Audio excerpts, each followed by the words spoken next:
Assalamualaikum warahmatullahi wabarakatuh.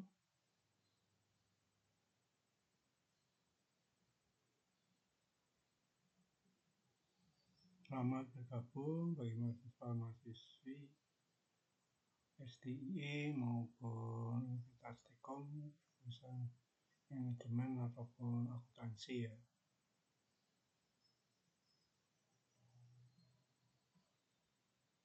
Ini kita dalam perkuliahan matematika, bisnis maupun ekonomi. Pada pertemuan yang ke-15 ini kita akan membahas tentang review ya, materi UAS. Jadi materi apa saja yang akan diujikan dalam ujian akhir semester ya.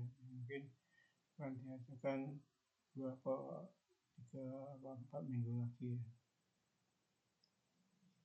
Jadi ini kita akan mereview ya materi-materi yang akan keluar dalam ujian akhir semester ya. Sebelum kita mulai, silakan dong mahasiswa-mahasiswi untuk absensi ya disiapkan maupun nanti di kolom komentar di YouTube ya. Dan jangan lupa untuk subscribe ya di YouTube-nya. Salah satu nilai tambah ya nanti kalau kita subscribe untuk nilai akhir nanti ya. Jadi subscribe itu juga penting. Nanti selain absensi, nanti tugas, ajaran tugas, menjawab kuis dan sebagainya ya. Jadi semuanya ini dapat menaikkan nilai apabila pas ujian akhir semester atau ujian tengah semesternya agak rendah ya, sehingga bisa menambah nilai sehingga akan dapat nilai yang lebih baik. Jadi kita mulai aja untuk reviewnya, materinya. Pertama kita akan memberikan materi yang akan diujikan ya. Pertama materi permutasi ya. Ada pertemuan yang ke-9 ya. Kita pada pertemuan 9 dan harus diperhatikan ya, ini ya rumus-rumusnya aja nih. Ini 1 n faktorial, ini faktorial n faktorial, n ini tanda seru itu namanya faktorial ya. Jadi n faktorial itu adalah perkalian dari anggota ya, namanya ada 6 ya. N faktorialnya adalah 1 kali 2 kali 3 kali 4 kali 5 kali 6. Yang kedua, dalam faktorial ada namanya kaidah penggadaan. Jadi kalau kaidah penggadaan itu cuma ini, seperti tadi n1 kali n2 dan seterusnya dalam n faktorial. Kalau kaidah penjumlahan tinggal dijumlahkan aja 1 sampai. Itu yang selanjutnya ada namanya permutasi dari objek yang berbeda tanpa pemulihan objek yang terpilih. Jadi ada ini, jadi 1 permutasi dari n objek seluruhnya di n pn ya, namanya ada anggota 6 pn ya, permutasi juga n ya. Jadi cara mengerjanya memakai n faktorial. Jadi 1 kali tergantung jumlah anggotanya ya, anggotanya sampai 6 ya 1 kali 2 kali 3 sampai kali 6. Ini yang kedua, permutasi sebanyak R dari n objek. Kalau yang kedua itu membahas tentang umpamanya ada objek 10 tapi yang dipakai cuma 4. Jadi R-nya itu 4 ya, N-nya ada 10 ya. Jadi untuk mencari seperti ini kita memakai rumus ya dengan notasinya N P R. Jadi ini yang jumlahnya yang dihitung ya. Kalau N-nya dibantu cuma jumlah anggotanya, terus kalau yang ini R-nya jadi yang dihitung. Kalau ini juga N karena yang dihitung semuanya. Jadi rumusnya ini adalah N faktorial dibagi kurung buka N minus R kurung tutup faktorial ya.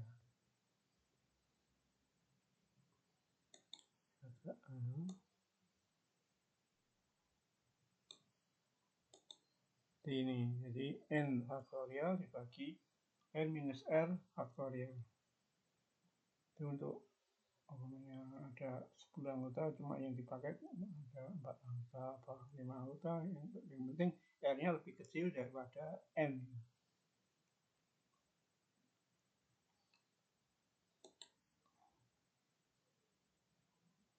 Yang ketiga, permutasi dari n objek bila n objeknya tersebut membuat sebuah lingkaran. Jadi pokoknya ada sebuah lingkaran ya. Jadi untuk menghitung jumlah kemungkinan urutan itunya, urutan pasangannya atau urutan dari anggotanya ya, namanya dari 1 menjadi nomor 8 dan sebagainya, itu kita mencari dengan rumus n minus 1 faktorial. Jadi kalau membentuk lingkaran, n faktorial adalah n minus 1 faktorial. Jadi dari seluruh anggota dikurangi 1 baru dikalikan faktorial. Uangnya seperti ini. Ada 7 anggota berbentuk lingkaran, maka kemungkinan urutannya adalah sebesar berapa kali? Hanya jadi 7 kurangi 1, 6, jadi terus V faktorial kan, jadi 1, 2, 3, 4, 5, 6. Yang keempat, jumlah permutasi dari suatu himpunan yang terdiri dari n objek dan yang diambil sekaligus sebanyak L dengan pemulihan objek yang telah terpilih. Kita memakai rumus ini. N P, ini karena ini P pangkat R ya, jadi sebenarnya adalah N pangkat R. Jadi N-nya 5, R-nya 4, jadi 5 pangkat 4. Jadi enggak memakai faktorial ya. Jadi kalau yang ini cuma dari suatu hubungan dari n objek dan yang diambil sekaligus sebanyak 4 ya, dengan pemulihan objek yang telah terpilih. Jadi objek yang sudah terpilih bisa dipakai, jadi memakai rumus ini.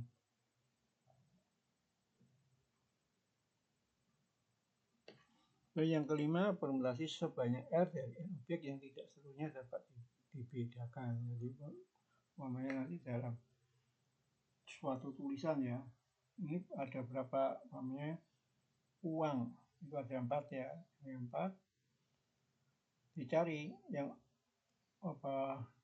hurufnya sama berapa, kalau yang tidak sama berapa. Kalau uang kan nggak ada yang sama, jadi n satunya ya ini, nah faktorialnya menjadi n. Uang itu ada 4, n 4, n faktorial dibagi n. Uang itu n1 ya, U n1 ada 1 faktorial, A ada 1, 1, N ada 1, 1, dan G 1, 1. Jadi semuanya 1, sehingga ini N faktorialnya uang itu menjadi 1 kali 2 kali 3 kali 4 ada berapa? Nah ya 24 ya. Di sini karena ini 1 semua sehingga dibagi 1 ya. Jadi untuk uang itu N faktorialnya memakai ini ya, rumus ini ada 24.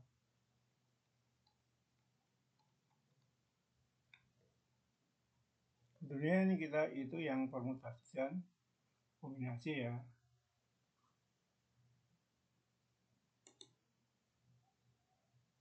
Ini ya, ini kombinasi tadi ya. Kombinasi ya. Kombinasi itu secara umum rumus umumnya ini.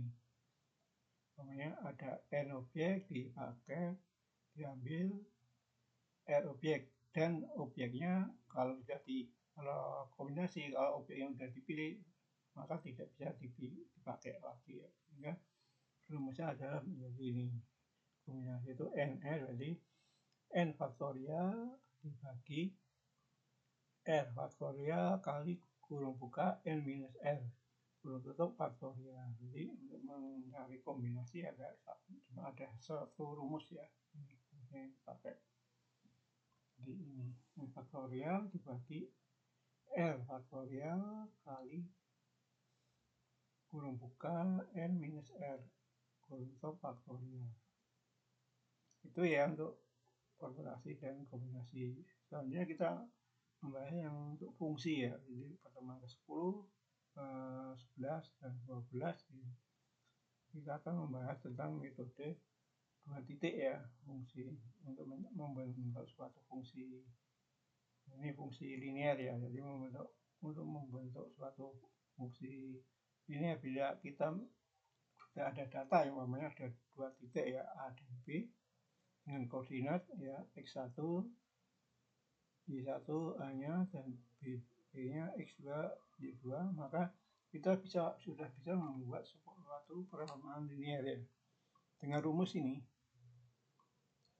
y minus y1 dibagi y2 minus y1 sama dengan x minus x1 dibagi x2 minus x1. Atau ini diterjemahkan ini. Jadi y minus y1 sama dengan y2 minus y1 dibagi x2 minus x1 kali x minus x1. Jadi y2 min y1 itu dibagi x2 min x1 itu namanya itu apa?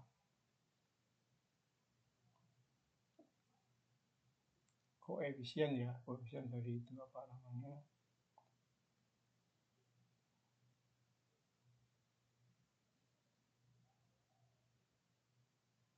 Jadi rumusnya ini ya untuk mencari apabila ada dua titik ya.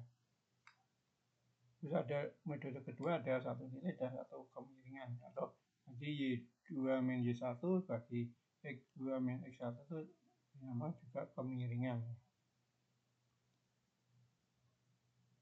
Jadi kalau udah diketahui cuma ada satu titik dan diketahui kemiringannya, ya tinggal dimasukkan aja y minus y1 tadi m itu kemiringan ya, jadi kemiringan itu y2 min y1 bagi x2 min x1.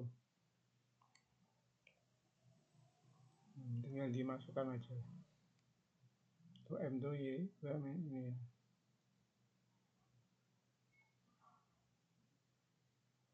Terus dalam fungsi ini ada yang namanya metode substitusi, metode eliminasi, metode determinan. Silakan nanti dibaca ya di materi yang di pertemuan yang ke-10 yang nanti ada namanya metode substitusi, metode eliminasi, dan metode determinan ini biasanya dipakai untuk mencari nilai dari x dan y yang tujuannya. Kalau sudah diketahui umpamanya ada fungsi linear y sama dengan 2x minus minus 10 ya. Kita untuk mencari y dan x-nya kita bisa memakai metode substitusi, metode eliminasi, dan metode determinan. Ini sama nanti hasilnya. Tinggal nanti silakan memilih salah satu ini ya, metodenya yang termudah atau yang tercepat.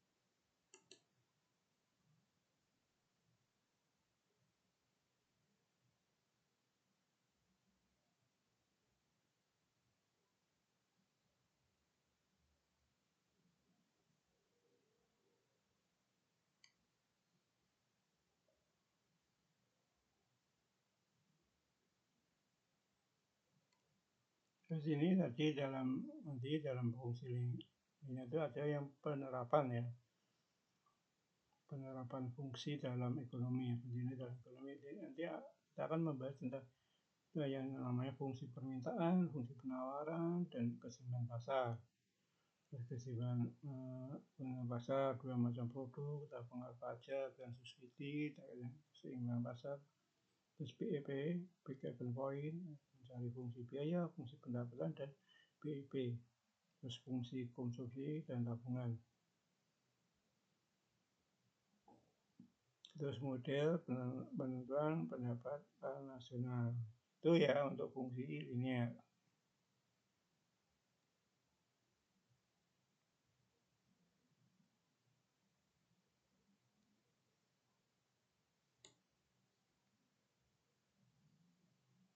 Terus yang selanjutnya, materi yang terakhir kita membahas tentang fungsi non-linear ya. Ini ada fungsi non-linearnya adalah rumus-rumusnya ya. Pokoknya rumus lingkaran tuh biasanya bentuk seperti ini. X minus H pangkat 2 ditambah Y minus K pangkat 2 sama dengan R kuadrat. Rumus elips seperti ini nanti akan dibaca ya. Dibahas, mengerti ini ya, rumus-rumus membentuk suatu lingkaran, rumus elips, rumus hiperbola, ini kan bentuk-bentuk fungsi non-linear ya, fungsi yang mempunyai pangkat lebih dari 1, yaitu 2, 3, dan seterusnya. Itu yang perlu diperhatikan ya. Terus ini ada rumus parabola, hiperbola, silakan dipelajari di materi-materi kuliah ya. Terus ada untuk penerapan fungsi nilainya kita akan membahas nanti. Cuma ya akan dipelajari fungsi permintaan, fungsi penawaran, dan keseimbangan pasar. Terus fungsi biaya, fungsi pendapatan, dan analisa pulang pokok, dan fungsi konsumsi dan tabungan. Itu ya untuk materi ujian akhir semester ya. Dan untuk memudahkan mahasiswa-mahasiswi dalam mempelajari materi-materi tersebut, silakan nanti ada link bank soal UAS ya, matematika ya, bisnis maupun bisnis atau akuntan atau ekonomi.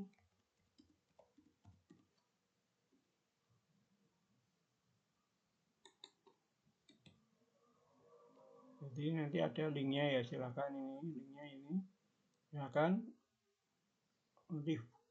Silakan fokus di ini aja ya, di bank soal ini ya, mempelajarinya kalau lebih fokus.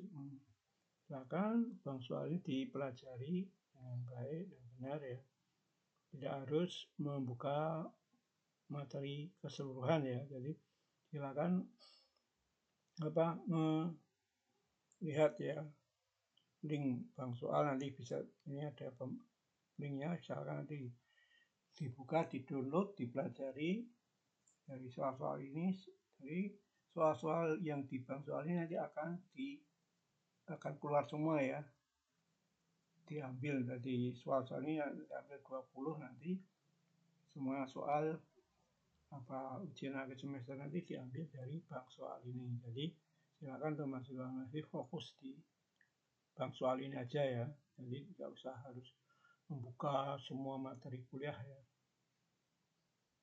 Jadi kalau udah ini bisa jawab, nanti pas ujian akhir semester dapat menjawab soalnya dengan baik dan benar, sehingga akan mendapatkan nilai yang bagus.